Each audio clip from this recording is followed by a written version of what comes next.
চৌঠা এপ্রিল।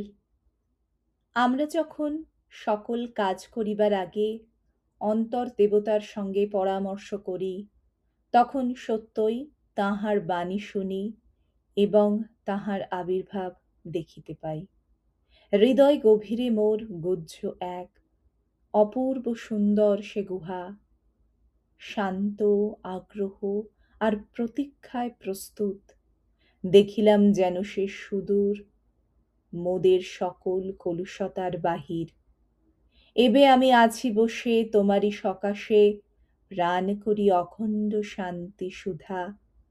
আসে ঝড় বৃষ্টি, উদ্দাম পবন, করে তারা আঘাত, আক্রমণ মোর জীবনের বাহিরের দেওয়াল পারে না করিতে প্রবেশ, যেথা রহিয়াছে মোর অমূল্য রতন। সত্য দর্শন এমন যে তাঁর সঙ্গে অন্য কোনো ছবি দেখা তুলনাই হয় না।